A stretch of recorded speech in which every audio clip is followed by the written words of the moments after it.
everyone. Good to see you here. I'm Reshma, co-founder and CEO of Medplum, and I am joined here by Pamela. We're hosting this event with our friends at Vinta, who we've worked with for a long time, experts in Medplum developments. Neat. I will start off by introducing myself. I'm Reshma. I'm co-founder and CEO of Medplum, and I'm joined here by Pamela.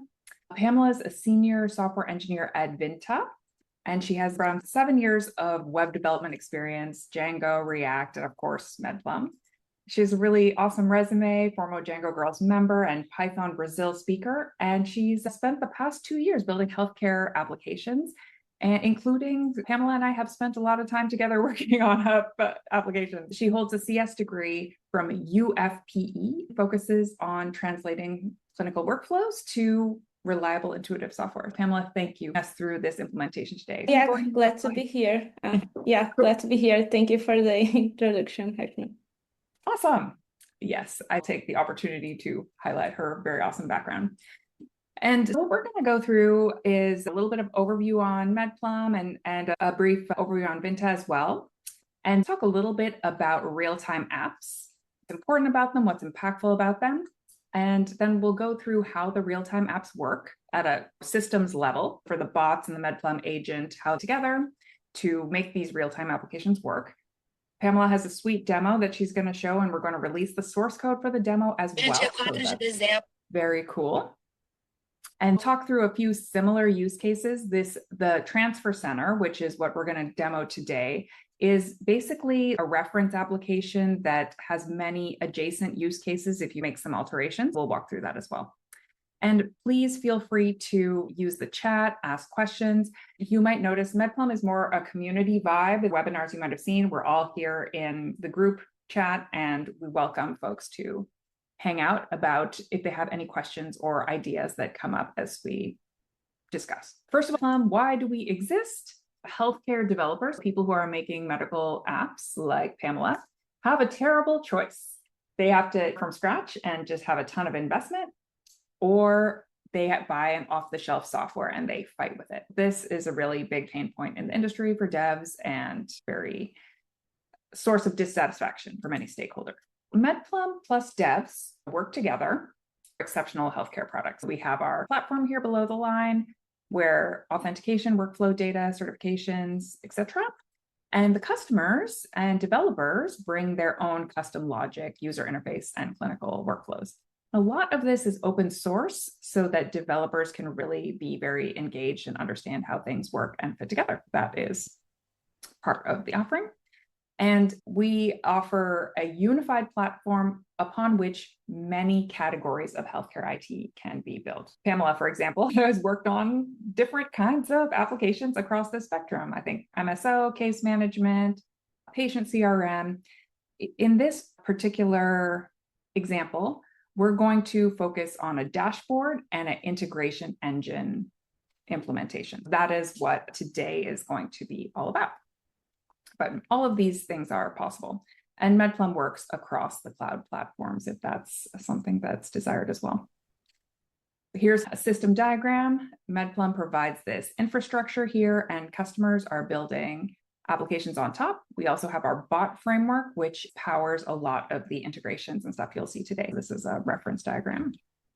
And if you are building an AI application, this is a very excellent choice. A lot of the agents, scribes, co-pilots can be powered by the technologies that are seen here, and good to be literate of it. We really prioritize and love dev engagement. Here's some of the stats. And we focus on highly flexible solutions. Work with folks. Vinta worked on many implementations together and have many shared experiences of different types of applications to do Medplum development, modernization projects, as well as these specific workflows shown here. I believe there's several folks from Vinta on the call as well. If you're inclined, you can feel free to chat and intro yourself. All right, Pamela, let's talk a little bit about what's impactful about real-time apps. You ever use Uber? Let's do it. Anyway, I think Pamela has seen a lot of these. There's this productivity element for real-time apps where if you're checking the status of stuff, that makes things very slow and can just increase the overhead and communication time. This is some research on it. And the canonical example is the pager from legacy healthcare systems. But you used Uber, Pamela? Yes, for sure. Yeah, okay, good. One of the things that's really beneficial about Uber is you can see where your car is. You're not calling, where is my taxi? Is it coming in time for the airport, etc. There's also the real-time apps on the other side. The drivers can see in real time what they're getting bid on. It's really cool. It's another example of a real-time app that helps with productivity. Google Docs. You can see who's writing where. You don't step on someone's changes. You don't have to ask how are my edits coming, etc. That's a cool one. Slack. We're heavy users of Slack. I think the folks from Vinta here said, someone from Vinta messaged me, I see you are online. That's an example of a real-time app. They're pervasive in our environment. We are used to them on the consumer side, but in healthcare, they're generally not that good. It increases productivity to have that visibility updates, and you have a lot of confidence that your implementation is going to go well. Here's an example of a real-time app that's a multiplayer chart built on Medplum. Different stakeholders are working at the same time in the app. Very cool. Similarly, a dictation application plus real-time HL7, also built on Medplum, reading from the microphone, from the HL7 measurements, etc. That's very interesting and cool. Are there questions here on this before we dive into the elements? One of the parts how do all of these pieces fit together to build these real-time apps? That's the next step that we should talk about. Clinical systems, they all have these interfaces. An EHR has a HL7v2 interface, FHIR interface. The RIS or PACS has HL7 and DICOM, and there's the X12 and FHIR subscriptions. They all have these connection points. Sometimes they're not well documented, but in general, they're available. That's really something that's happening under the hood, that these is used to drive the real-time transfer center that we're going to show today. What Medplum enables is that you have your clinical system that's running on a site network, your EHR, RIS, PACS, lab instrument, they all speak these protocols, and then you can connect it to your Medplum agent. This is a little piece of software, very small, that runs on the local site network and then connects to the cloud via WebSockets, secure WebSockets. And then you can handle your events here and then use the bots, all the Medplum infrastructure. And on top, an app is built. So this is the system, the way the system looks. Device opens a TCP, opens a WebSocket, connects, HL7 message is sent. Sometimes you can write artifacts to S3, invoke the Lambda, and then send the reply. That's a flow of the events. If we go back to this system, the events coming through are flowing through the system through the agent from the device. And what people end up building is they have an application. Here, this is a stack, how to think about it. The transfer center, that's the application at the top, which we're going to show and discuss. And Plum, the purple box that I showed, the infrastructure and data handling. And we will send out these artifacts with all the source code and reference examples here. The handlers are custom. When the events come, you got to decide what to do and handle them as part of the bot framework. The agent, you can download the connector. And then the system in the field that you're trying to connect to, bring your own. That's the way that this works. That's of how this is going. I maybe will start to hand it over to you to step through the demo. How does this, or actually before we do that, I think it can be very confusing sometimes what's happening here, but the Medplum app provides a lot of tooling to support this. If you have a Medplum account, I think several of you are here, have it, you can set up the Medplum agent from your Medplum app, and you can connect the agent that you install on the site. And then you can see here the agent status. You can ping it and fetch the logs and do all that type of stuff. And then you can also hook up the bot, which is going to process the events. Here's an example. That's just a preview into what's going on there under the hood that's enabling all the connection points to populate the app that Pamela is going to share with you. Take it away. Yeah, I'm going to take the time to also show the dashboard so folks can see everything working there. Hi, everyone. Glad to be here again. Let's just start. To give you a bit of context for this application, Hashima said previously, partnered with Vinta to support a network of regional hospital that has multiple facilities, and they were seeking greater operational visibility regarding mostly where patients are, which beds are available, and also to be able to better handle how patients are transferred between facilities to have all of this in a single place. Because of that, we had a set of goals. We wanted to create a real-time Fire Native dashboard that would be able to display bed availability, incoming transfers, and patient status being updated, as I said, real time and in a single place. And this is that's a really good point that you brought up. So what's really happening here is that if you need to transfer someone from the ER to the ICU or from center 1 to center 2, you want to be able to know that there's a place for them and then make sure that you're handing off all the relevant clinical data to the person who's going to receive them and all that. So that's really what's happening here. So you mentioned that, can you point in a little bit, what do these boxes represent? Yes, for sure. So this is the main page. This is the dashboard. So here we can have each box is basically, since we are using test data here for demo purposes, so you can think of each box being a wing of the hospital or a clinic, a facility, and we have we have the total of beds and we have the information of how many are occupied or available. If we click on this icon here, we can have more detailed information per bed. This is just an overview and it's working real time.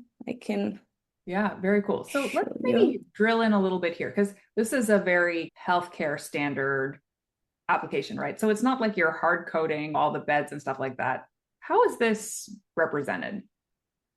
Yes, so here I have the dashboard, the Medplum's dashboard for this project. We have set up this agent. I'm going to show you my terminal, I guess you all can see. Yeah, so just let's see, there's a bunch of information here actually. And my agent's running. We don't have to read this now, but if I click on get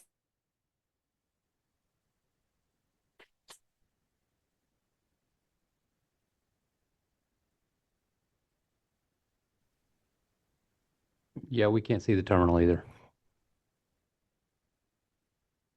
Yeah, Pamela, maybe we can expand the screen to see the terminal. That would be cool. Oops. Oh, I'm back. You're back. You're back. Yeah, sorry. No, don't worry. Yeah, I don't think Zoom likes me. I use more Google Meet, but anyway, let's get back to it. So let's see this information here changing. So use acute, for example. We have here 6 available beds, and let's change them. As Hashma mentioned, we are using HL7 messages, ADT1, so admission, discharge, and transfer. For this demo, I'm going to show admission and discharge. So we have, it's just some wording. We are just going to use the saying that this bed is now occupied. So I'm going to type this here so we can see that this 201 is going to change the status both here in the model and also back in the dashboard. So send the message. I think I tapped there. Sorry, yeah. Oh, it's demo, right? Let me refresh a bit, sorry. This is absolutely a live demo, guys. It's not fake. Yes, yes, nothing's fake here. Let me run this again.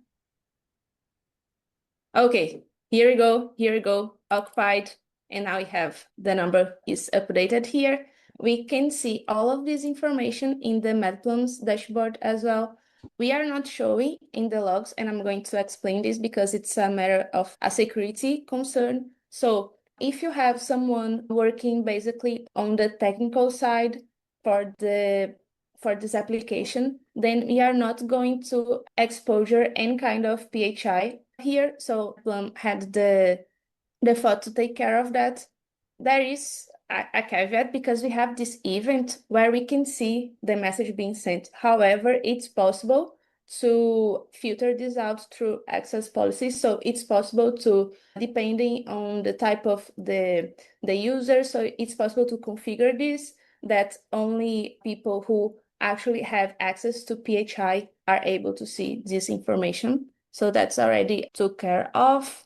That's an excellent point, And Pamela. So when we talked about the stack, you can design the Medplum has a sense of identities. Pamela is logged in as herself, and then in this sample application, she might be logged in as a coordinator or something like that. You can set up the access policies so they're either masking the PHI or you can enable them to see PHI for some facilities and not for others. It's designed to have that privacy in mind and to have that roles-based access so that people have what's needed to do their job, but we're not having a big exposure of PHI across different organizations if that's not what's permitted by the care plan. So I think there's a lot of solutioning and design and use cases, but it's highly configurable to support a lot of scenarios. And you want to have a system that has that data flow, but also that permissions flow. So very cool. And the terminal, the agent, if folks have an EHR in their existing or LIMS or other system that's emitting events, that can be the great place to start to get the data flowing. Lovely pipe delimited terminal here. Yeah, so it's just showing that we have admission working, occupied, and now discharge working and occupied. So we have this being reflected in the dashboard here as well, real time. That's the first piece of this dashboard page. The second one is related to transfers, patients transfers. So we have this list here with the latest 4 and some resolutions at the end with overall numbers for providers to be a sense of what's going on. If the providers want to take care and do an incoming transfers, we have this another tab here, transfer center, and we have this questionnaire. So providers are able to input all the information required from the patient. So we have here demographics, we have some vital signs, allergy, labs, values, and of course the transfer information. So this is where the patient is coming from because we are talking about a network of a hospital that has multiple facilities. That's where we can input all of the information. And this is totally able to customize because we are using all this app was built using Medplum's React library. It was also very quick to implement and to have a MVP ready so we could talk to the clinical staff that are very busy and get as much as feedback that we could to understand that we were collecting all the necessary information and also being able to say, oh, this is required or this is optional and could be added later on. Totally. I think that one thing that's notable here is that this product that you're looking at, this form, this is Google Forms for Fire. There's a builder where you can build up a questionnaire, but when you press submit, you don't just get out a table or something. It's Fire resources that are produced. You don't have to do a lot of ETL. and it's ready for integration into your EHR or other system. And it's really encapsulated. That's the goal here, to not do that much translation, to be able to rely on the standards and have this great workflow that's real time as well. Yes. We translated all that raw data into FHIR structured data that we are able to see now. All of those are reflected here. We have this patient summary. We have here details about this transfer. We have, if you want, we have these tasks, we have notes. It's possible to a physician say something here. Then we are going to have a list of all of the notes that were added. And of course, we have some main actions, and two of them. The first one is to select accept the physician. It means the physician that's accepting that patient. So we have information about specialty, location, and the primary physician. We are pulling this information that I can show later how we can add to the system. And the second action is the one to update the status. For this, it can be a cancellation, a completed transfer, consultation, declination, high level of care. Sorry, we have all of those options. We can update and make the transfer with the latest input on it. Yep, totally. Question from the audience here. Are they FHIR SDC? Yes, this is FHIR SDC. Medplum supports that. If you structure your questionnaire the right way and you press submit, it will generate the FHIR resources for you. And then also the type of heads that you're seeing Pamela use, those are code systems and value sets, and the standard ones with the LOINC and SNOMED and all are in there. That is correct. And you can see allergy, for example, we have many from the value sets. Yeah, totally. Just an example. You don't have to re-enter all this stuff. And then here is the SDC documentation. And what is the tech stack for this demo? Good question. Let me just send out the source here. It is a Medplum React-based application with custom logic and UI. I will get the repo here. This is the repository. And this application here that Pamela is running on her local host, this is just a client application. It has no backend. It's connecting to the Medplum server, as well as subscribing to the events, WebSockets, etc. And it's also just lives in the web browser. It has a very streamlined compliance footprint, no independent data store, etc. And all the data you see here is FHIR. Yeah, keep on going, Pamela. You see the allergies problems list. Could you maybe toggle to the Medplum app and show that equivalent FHIR resource in the app? Of course, we have the patients here, Daniel Gray, that we just created. We have a requisition ID, status, some codings, the requester, that's the information that we added in the questionnaire. We also have a link to the form. It's possible to review again all the responses, maybe do a check of what was inputted and what was created. We have the services request is what we are using to actually model the transfer per se. And for the allergy, this one, we have the patient, a link to the patient, the code, and all more information like the verification status and clinical status. Yeah, all of those are FHIR. For a second, Pamela. Of course, because look here, you see everything is tagged with the SNOMED and stuff like that. It's a very standards compliant FHIR that is produced, that's ready to be synchronized to other systems if needed. And that's one of the key elements of this transfer center implementation. The data that's flowing back and forth, we want it to be structured, ready. Question from this is maybe for you, Pamela, or someone else from Vinta. Are you all Vinta using Medplum MCP stuff or working towards tool execution via agents? The current project that I'm working on, we are not, but I know that another one that folks are studying it. I think they have plans to use it soon. Yeah. Cool. And Wesley, from the Medplum perspective, we do see a fair amount of traffic on the MCP authentication and the SC, et cetera, all those interface points. People are getting that traffic up and running. And we welcome anyone who wants to see some demos on how to get those workflows enabled. Totally happy to share on that front. The documentation for MCP for those in the chat, I'm going to just chat it through.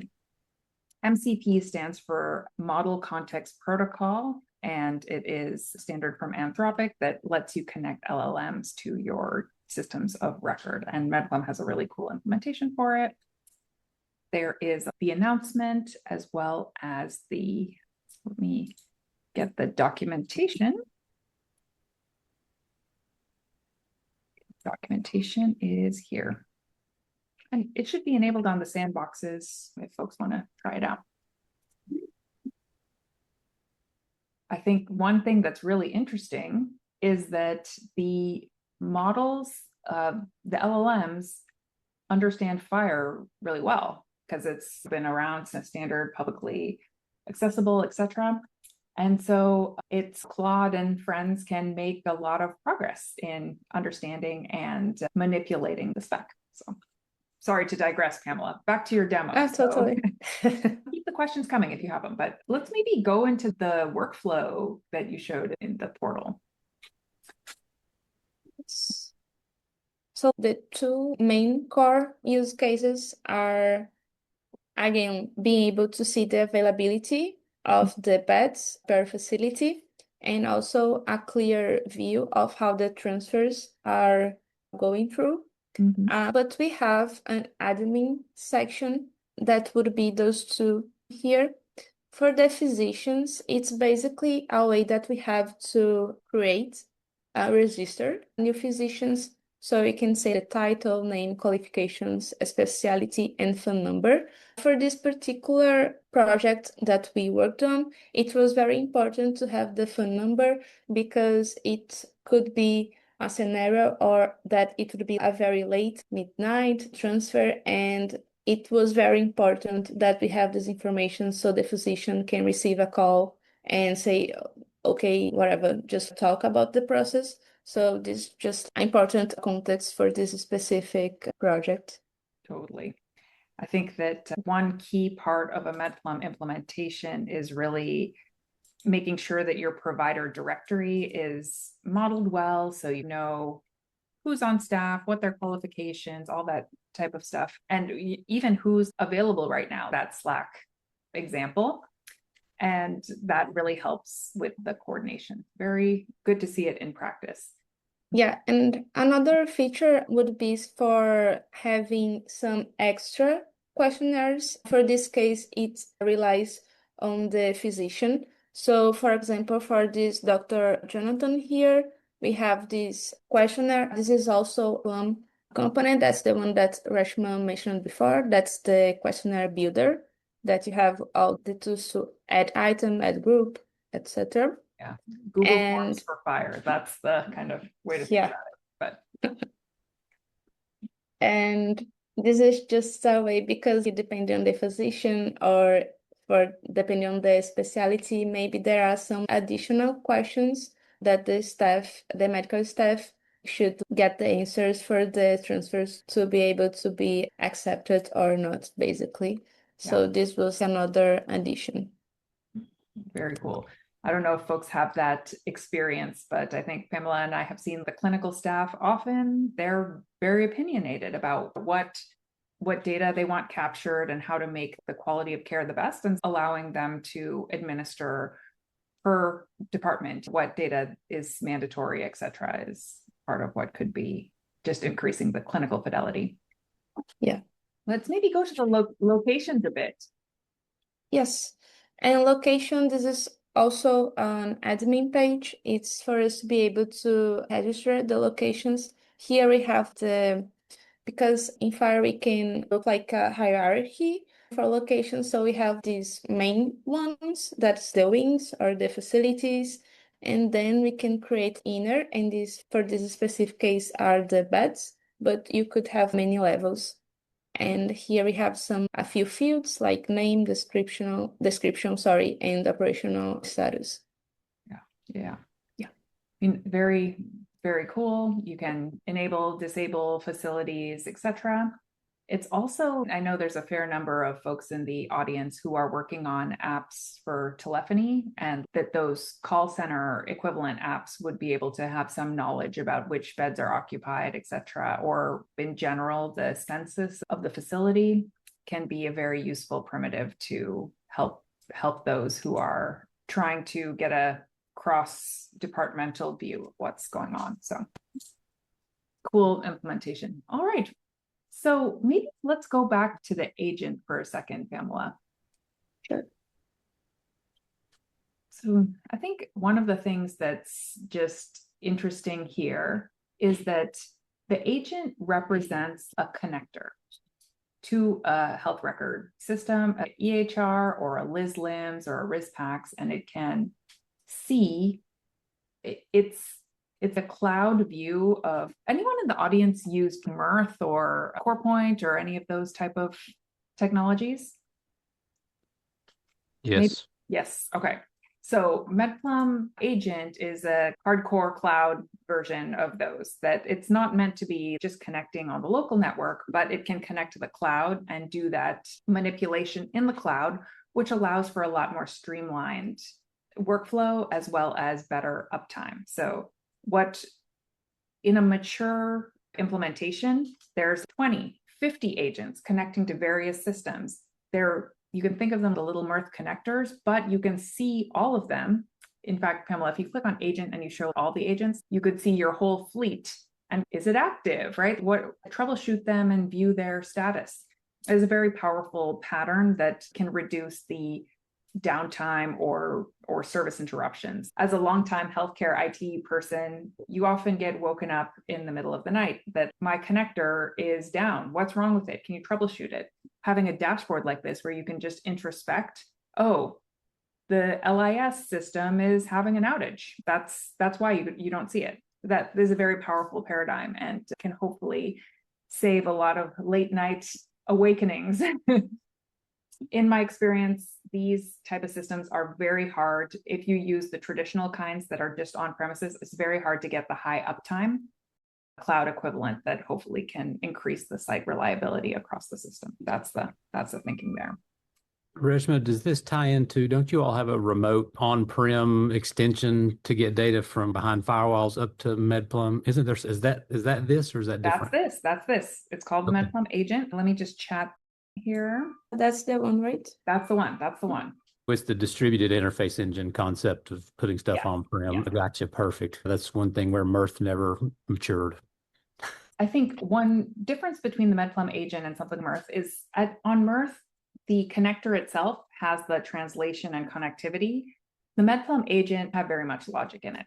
It's very small by design. And it's really the bots in the cloud, which are doing the handling, the translation, and all of those elements. If you can show an example there, that's the DT processor. And it's full TypeScript, it's GUI type of thing. You can really have a lot of control. And and you can put it in source control and all those elements. This is what we think of as being the future of the way to get this connectivity robustly solved without a lot of code duplication and in a way that will let you be asleep at night versus paged as an IT person. Clinical staff, they might still have to be awake, but hopefully this is just a very solid primitive people with their workflow. Let's see. Yeah, transforms, last mile massaging. We have good. I think Pamela has definitely seen this, and I think this is something that we notice across the board. There's a bit of dialects of HL7. People stuff data into different parts, and there needs to be a bit of normalization as the data comes out, and that's what we enable here. Yes, that's an example. Yeah. Yeah, there's one. All these nice pipes, and yeah, that but does just a sequence and transformation. Yeah, totally. Okay, Pamela, I'm going to take over the screen share again for a bit. Yes. Okay. As Pamela demonstrated the transfer center, it connects to the Medplum server. She showed the bots that are and the agents, and then the data coming from the PACs or the EHR, which in today's demonstration, transfer center was running on Pamela's localhost. She showed Medplum app, which represents the infra. She showed the bots, which is the custom handlers. She showed, and I will send all these out to all you participants, including the source code for these. The agent you can just download, and then the terminal that she showed with the HL7 messages, that's representing here the EHR listen packs to level set what you have seen today so far. But we do have one thing that is just very notable here, which is though this example is the transfer center, this same pattern has a lot of applications across different use cases. I'll give some examples here for inspo, and we've actually seen these in the wild. I believe some of these Pamela herself has also reported on, but here's some examples of using the same application with just a few changes to, for example, you could see a master scheduler. Say EHR1 has a schedule, EHR2 has a schedule, EHR3 has a schedule, PACS has, the radiology department has a schedule. You could see those in one place and manipulate them using the same workflow, but hooking up to the SIU, which is the scheduling interface update, something like that, feed. Pamela's demonstration showed the ADT feed, but if you hook up to the SIU, you could get a master schedule with the same facilities, etc., meeting rooms across. This is a common use case. And if you're part of a managed service organization or you have a big set of facilities and you want a control center to see across, that's what would be here. Order tracking. So is my radiology order, what status is it in? My lab order, instead of sending the intern to go check on it, you could see it in real life and let the intern do more important stuff. Similarly, in that case, instead of the ADTs, you would look at the ORUs and the ORMs. Where is this order? Where is this result? We have quite a few scribes using Medplum as a backend and interfacing and real-time layer, and they're using the FHIR and the MDM interface. So there's those. Readmission tracking. This is like this person was discharged and you want to get a notification if they are readmitted into another department. They might have been discharged from the ICU and they might be readmitted to the ER, something like that. And you want to have that high quality care. Radiology reporting, we can do a whole session on this. There's a special real-time bus for radiology. I think they're often in a lot of these real-time scenarios because of their workflow and the segments that they are working with, and they're also often very tech savvy. Discharge to skilled nursing. Is there space in the skilled nursing? That's that type of thing. A lot of financial stuff, claims. Is the claim, it got denied? You want to act in real time immediately, do the workflow. You can hook up to the DFT to do that. Similarly, you need to capture in order to make sure that the denial is handled appropriately. That's similar use case, similar thing. And then also clinical trials. You have a flow of patients coming into, for those who are admitted, are they eligible for a clinical trial? Do you have their consent forms? Sometimes you want to attach to a very specific workflow. You're looking for patients with certain lab values or certain radiology results. That is a use case for clinical trials. So that's just some inspo here. A lot of things that can be done to have a really high fidelity experience. So I want to open it up here for some questions in our last 10 minutes. What do folks want to know? What can we show you?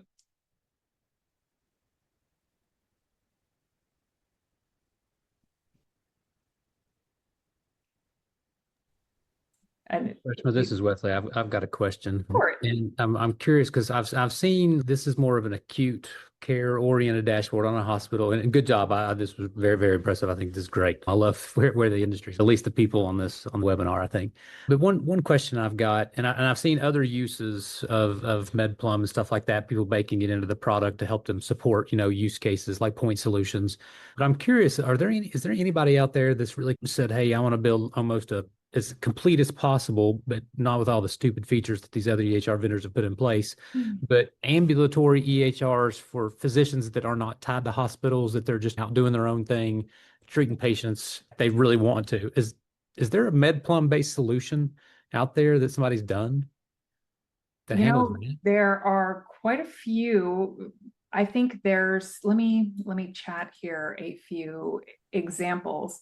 I mean, I want to make sure I'm respectful of all these folks' NDAs and stuff, but we were at our recent conference in August. A bunch of teams made videos of their implementations, and some of them fit that description, sometimes in verticals specific. Here's a demo showcase. Having those lightweight EHRs, there's some for peds, there's some for specific conditions, and then there's some that are more focused on primary care, even functional medicine. That's what we see quite a bit of activity. Okay, thank you. I think it's also it's early space, but we see very many downloads and activity on people going live. So we're hopeful that this will mature over time. Okay, there was also a question about where is the source code for the bots. Here is a demo sample. I think actually Pamela may have written it. Here we go. Oh, sorry, Reshma. Yeah, we have for the bots, there is a source bots folder, and there you will be able to see multiple files. That's because we have some different flows that we are also using bots. Example is that we have the patient intake flow, the one for fulfilling all the patient information for the transfer to take place. That we are also using bots to get that information and transform it into a structured file resources. But the one that we are using for the HL7 messages is the one that I sent you the link in the chat. Yeah. Awesome. Okay, a question here. For organizations, FCA, that don't manage beds but do complex care, how would you envision adapting the transfer center for dyadic care? Yeah, good question. Really, for dyadic care, what you want to do is listen on the other end. You want to get alerts for when people are hospitalized or or discharged. You can have a release for that longitudinal care. The map might show something different. It might be an event that someone was discharged, and then scheduling them to make sure that they meet with their care worker or having a team engage with them at that point. So that's, I think, really has happened with that person, and in an event-driven way, because those transitions when people are discharged, when they're admitted, or even when they receive a lab result, or when they or when their insurance changes, or when a claim is denied, those in a longitudinal care environment, those really mean something to that patient. That very timely response for some issue with it, that is maybe something that would point to engage for dyadic. Community care, yeah, the care is fragmented, the data is missing, unclear ownership. Let's see, do you see a version of this tool evolving to a command center for a community? I certainly hope so, Genevieve. I think that a command center for a community, a population level view of the health for those who are the care of a certain organization, but with the right level of access controls, is really important. My hope is teams who are working on, but it's also event driven. So you have some intel into what is happening in someone's life so they can get the appropriate care at the appropriate time. I think the timeliness, real element that could be improved. I am far from a clinical expert, but those who want to design a program, we very much want to engage with you on how to technologically support. Can be done on the technology side, and with a program in place, hopefully the technology will fall into place. Yeah, so Genevieve, if you don't mind, I'll reach out to you directly, because in California, they're asking for new ideas to enact a more sustainable Medicaid.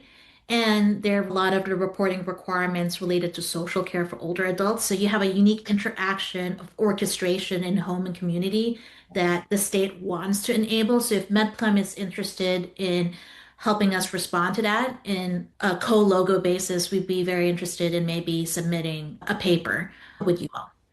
Let's do it. I think we hope for the living the open source life and having a blueprint plus any implementations that really are able to illustrate some of these very complex concepts. But thank you, Genevieve. Yes, let's connect on it.